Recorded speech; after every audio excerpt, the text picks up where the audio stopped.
I, 28F, find myself in a situation that I never thought I'd be in, caught between family loyalty and self-respect. My younger sister Megan, 25F, is marrying my ex-boyfriend Alex, 29M, and I've decided not to attend their wedding. This decision has caused a rift in my family, and I'm starting to question if I'm making the right choice. To understand the complexity of this situation, I need to go back to the beginning. Megan and I grew up in a small town in Ohio. We were always close despite our 3-year age gap. Our parents, both high school teachers, raised us to value education and family above all else. We had a happy childhood, filled with family game nights, summer camping trips, and holiday traditions. As the older sister, I always felt protective of Megan. I remember helping her navigate through her first day of high school, giving her advice about friends and boys, and staying up late to help her with her college applications. We shared everything: clothes, secrets, and dreams for the future. I never imagined that one day, we'd be sharing an ex-boyfriend too. I met Alex during my sophomore year of college. We were both biology majors and got paired up as lab partners in our molecular biology class. Alex was different from the guys I dated in high school. He was ambitious, intelligent, and had a great sense of humor. We bonded over our shared love for science and our dreams of making groundbreaking discoveries in the field of genetics. Our relationship grew slowly but steadily. We started as study buddies, then friends, and finally, after months of subtle flirting and stolen glances, we began dating. I remember our first date vividly. We went to a small Italian restaurant near campus. Alex was so nervous he spilled his water all over the table, but we laughed it off and ended up talking for hours. As our relationship progressed, Alex became a part of my family. He'd come home with me for holidays, join us on our annual camping trips, and even help my dad build a treehouse for our young cousins. Megan, who was still in high school when Alex and I started dating, seemed to look up to him like an older brother. After graduation, Alex and I both got jobs at a biotech company in the city. We moved in together, and for a while, everything seemed perfect. We talked about marriage, kids, and our future together. I thought I had found my happily ever after. Megan, meanwhile, had started college. She'd often visit us in the city, staying at our apartment for weekends or during her breaks. I loved having her around. It felt like we were kids again, staying up late and sharing secrets. Alex was always welcoming, often cooking elaborate meals for the three of us or planning fun outings around the city. Looking back, I wonder if I should have seen the signs. There were moments when I'd catch Alex looking at Megan a beat too long, or times when they'd be laughing at some inside joke I wasn't part of. But I brushed these thoughts aside, convinced that I was just being paranoid. 3 years ago, everything fell apart. I had been noticing Alex becoming distant. He was working late more often, always on his phone, and seemed distracted when we were together. I tried talking to him about it, but he always had an excuse: work stress, a big project, or just being tired. Then, on what seemed like a normal Tuesday, I came home early from work, hoping to surprise Alex with tickets to a concert he'd been wanting to see. Instead, I found him packing his bags. When I asked what was going on, he broke down and confessed everything. He told me he had fallen in love with Megan. They had been seeing each other behind my back for months. He said it started innocently, late-night conversations when I was asleep, shared interests that I didn't partake in. But it had grown into something more, and now he was leaving me for her. I felt like my whole world had shattered. The two people I trusted most had betrayed me in the worst possible way. When I confronted Megan, she tried to apologize, saying they never meant for it to happen. But her words rang hollow. They had been sneaking around for months, lying to my face every day. In the aftermath of this revelation, I cut off all contact with both of them. I quit my job, moved to a different city, and started over. It wasn't easy. I had nightmares for months, struggled with trust issues, and threw myself into work to avoid dealing with the pain. My parents were initially shocked and disappointed in Megan. They tried to mediate, to find some way for us all to move forward as a family. But as time passed, they started to accept Megan and Alex's relationship. They would tell me that I needed to forgive, that holding on to anger would only hurt me in the long run. Now, 3 years later, Megan and Alex are getting married. My parents called last week to inform me that Megan wants me to be her maid of honor. They said it would mean a lot to her, that it's time for me to let go of the past and be there for my sister on her big day. But I can't do it. The thought of standing there, watching my sister marry the man I thought I'd spend my life with, makes me feel physically ill. I told my parents I won't be attending the wedding at all. They didn't take it well. My mom, always the peacekeeper, said I was being selfish and childish. She even went as far as to say that if I don't come to the wedding, I shouldn't bother coming home for any family events in the future. My dad, Usually the more rational one, thinks I should be the bigger person and attend for the sake of family unity. I feel torn. I know my absence will cause a rift in the family, possibly one that can't be repaired. But I also know that attending the wedding would be a betrayal of myself and my own feelings. I've worked hard over the past 3 years to rebuild my life and my self-esteem. Going to this wedding feels like it would undo all of that progress. Am I the asshole for refusing to attend my sister's wedding? Am I letting my past hurt cloud my judgment, or am I right to stand my ground and protect my own emotional well-being? Update 1. It's been about a month since my last post, and I want to thank everyone who took the time to comment and offer support. Your words have been a source of comfort during this challenging time. The past few weeks have been a whirlwind of emotions and confrontations. After my initial refusal to attend the wedding, my parents intensified their efforts to change my mind. They called almost daily, each conversation more heated than the last. My mom, in particular, seemed determined to wear me down. She'd oscillate between guilt-tripping me about family loyalty and trying to convince me that attending the wedding would be a way to show I've moved on. My dad, who I've always been closer to, took a different approach. He'd call when Mom wasn't around, his voice tired and strained. He'd reminisce about our family vacations, the time he taught Megan and me to ride bikes, the science fairs he helped us prepare for. I could tell he was trying to remind me of the good times, hoping it would soften my resolve. It was harder to resist his gentle persuasion than Mom's forceful tactics. Things escalated when my parents enlisted our extended family. Suddenly, I was bombarded with messages from aunts, uncles, and cousins I hadn't spoken to in years. Some were understanding, offering words of support regardless of my decision. Others were less kind, accusing me of being selfish and vindictive. My cousin Rachel, 32F, who I've always been close to, was particularly vocal. She reminded me of the pact we made as kids to always be there for each other's weddings. It was a low blow, bringing up childhood promises in this context. The situation reached a boiling point about 2 weeks ago when Megan showed up at my apartment unannounced. Seeing her standing there, after 3 years of no contact, was jarring. She looked different, her hair was shorter, she'd lost weight, and there was a weariness in her eyes that I didn't recognize. For a moment, we just stared at each other, the weight of our shared history hanging between us. Then, to my surprise, Megan burst into tears. Between sobs, she begged me to reconsider attending the wedding. She said it wouldn't feel right without me there, that she needed her big sister on her special day. What came next shocked me even more. Megan offered to step down as the bride if I would agree to marry Alex instead. She said she realized how much pain she'd caused and was willing to sacrifice her happiness for mine. I was stunned by the absurdity of her offer. Did she really think I would want Alex back after everything that had happened? As we talked, Megan revealed information that made the situation even more complicated. She confessed that she and Alex had been having feelings for each other for over a year before they actually got together. They claimed they never acted on it physically while Alex and I were still together, but they had been emotionally involved for a long time. This revelation hit me hard. It meant that for the last year of our relationship, Alex had been lying to me every day. Every I love you, every kiss, every moment of intimacy had been tainted by his secret feelings for my sister. It made me question every memory, every shared moment we had. After Megan left, I spent days processing our conversation. I realized that while I'm not angry anymore, I'm still deeply hurt. The betrayal has affected my ability to trust people, and I've struggled to form close relationships since then. Every potential connection is overshadowed by the fear of being betrayed again. I decided to write a letter to my family explaining my feelings and why I won't be attending the wedding. I poured my heart out, detailing how their actions had affected me. I explained that while I don't hate Megan or Alex, I'm not ready to celebrate their relationship. I need more time to heal, to rebuild my sense of self and my ability to trust. In the letter, I also addressed the family pressure I've been under.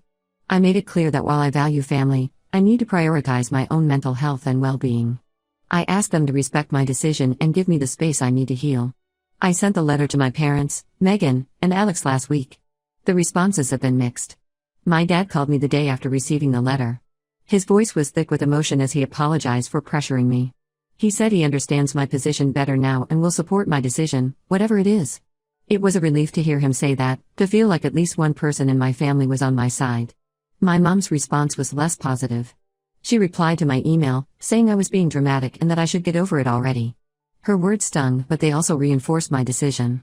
If she can't understand the depth of my pain, how can I expect her to support my healing?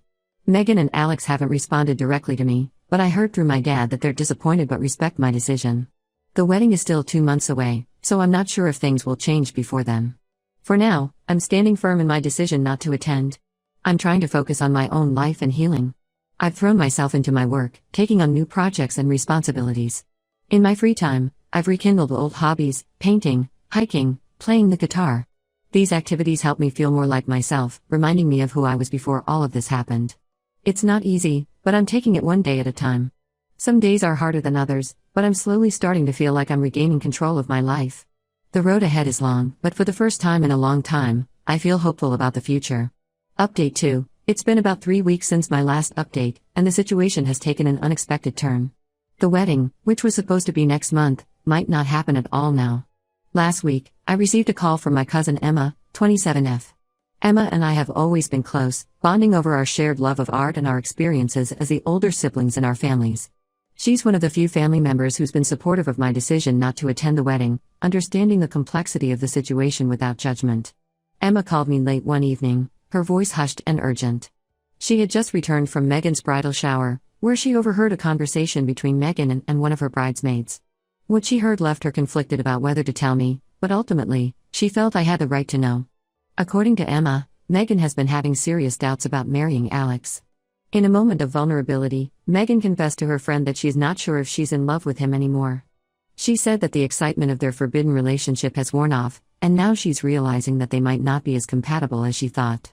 But what really caught Emma's attention was Megan's admission of guilt. Apparently, Megan said that she feels guilty every time she thinks about me and the pain she caused.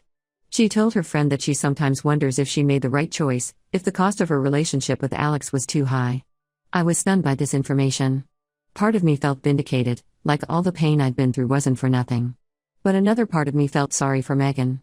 Despite everything, she's still my sister, and I don't want her to be unhappy or trapped in a relationship she's unsure about. A few days after Emma's call, my dad reached out to me. His voice sounded strained and tired when he asked if we could meet for coffee. When we met at a small cafe near my apartment, I could see the stress etched on his face. He looked older, more worn down than I remembered. Over cups of strong black coffee, my dad told me that Megan had confessed her doubts to him and Mom. They're trying to support her, but they're also worried about the fallout if she calls off the wedding. There are financial considerations, deposits paid, invitations sent out, family flying in from out of town. But more than that, they're concerned about the emotional toll on everyone involved, especially Alex. During our conversation, my dad apologized again for how they've handled the situation over the past 3 years. He admitted that in their effort to keep the family together, they overlooked how much Megan and Alex's actions had hurt me. He asked for my forgiveness and said he wants to rebuild our relationship, regardless of what happens with the wedding. I was touched by my dad's words. We spent hours in that cafe, talking about everything we've missed in each other's lives.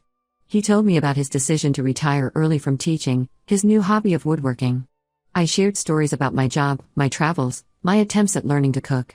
It felt good to reconnect with him, to remember that beneath all the pain and drama, we're still family. As for Megan and Alex, I'm not sure what's going to happen. Part of me thinks that if the wedding is called off, it might be easier for all of us to heal and move forward. But I also know that canceling a wedding is a huge decision with its own set of consequences.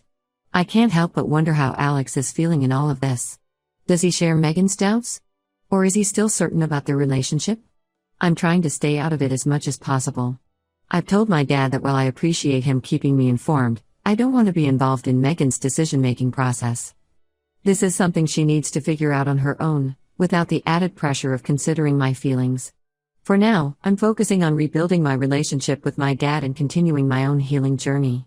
I've started journaling, finding that writing down my thoughts helps me process my emotions better. I'm also considering joining a support group for people who've experienced similar betrayals. It might be helpful to talk to others who understand what I'm going through. The whole situation has made me realize that life is unpredictable, and relationships are complicated. While I'm not ready to forgive Megan and Alex, I'm open to the possibility that things might change in the future. For now, I'm taking it one day at a time and trying to find peace with the situation, whatever the outcome may be. Update 3. It's been 2 months since my last update, and I felt it was time to share what's happened since then. The wedding between Megan and Alex did not take place as planned.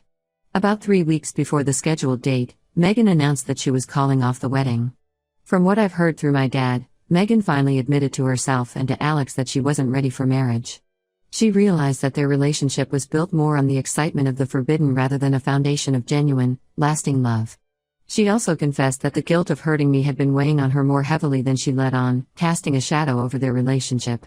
Alex didn't take the news well.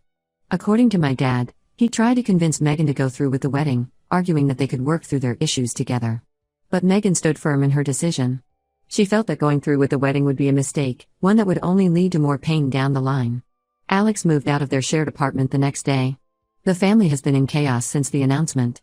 My parents have been dealing with the practical fallout, canceling vendors, notifying guests, and trying to recoup whatever deposits they can. But more than that, they're trying to navigate the emotional aftermath. My mom, who had been so insistent on me attending the wedding, now seems lost and unsure how to proceed. My dad has been acting as a mediator, trying to keep the peace between everyone. Megan reached out to me directly about a week after calling off the wedding. She sent me a long email, apologizing again for everything that happened. She explained that going through this experience made her realize the true extent of the pain she caused me. In her words, she had been so caught up in her feelings for Alex that she hadn't fully grasped the consequences of her actions until now. In her email, Megan also shared more about her decision to call off the wedding. She said that as the date approached, she found herself thinking more and more about me and our relationship as sisters. She realized that in pursuing her relationship with Alex, she had sacrificed something far more valuable, our bond as sisters. She said she doesn't expect forgiveness but hopes that someday we might be able to have a relationship again. I haven't responded to her email yet. I'm still processing everything and trying to figure out how I feel. On one hand, I'm glad she's recognized the harm she caused. On the other hand, it doesn't undo the past 3 years of pain and family tension. I'm not sure if I'm ready to open that door yet. As for me, I'm doing okay. My relationship with my dad has improved significantly. We talk regularly now, and he's been very supportive of my feelings throughout this whole situation. He's even started coming to visit me in the city, and we've been exploring local museums and art galleries together. It's nice to have this connection with him again. My mom is slowly coming around too, although we still have a long way to go. She called me last week, and for the first time in a long time, she didn't bring up the wedding or Megan. Instead, she asked about my job and my life. It was a small step, but an important one. I've continued with my counseling, which has been incredibly helpful. My therapist has been guiding me through exercises to rebuild my trust in others and in myself. It's a slow process, but I'm starting to see progress. Perhaps the biggest change is that I've started dating someone new. His name is Chris, 30M, and we met at a local community garden where I've been volunteering. It's early days, but it feels good to be opening myself up to the possibility of a relationship again. Chris knows about my past and has been incredibly understanding and patient. This whole experience has taught me a lot about forgiveness, family, and the importance of standing up for yourself. While I'm not sure what the future holds for my relationship with Megan, I'm proud of myself for maintaining my boundaries and prioritizing my own well-being throughout this ordeal. For now, I'm focusing on the positives in my life, my improved relationship with my dad, my progress in counseling, and the new possibilities opening up in my personal life.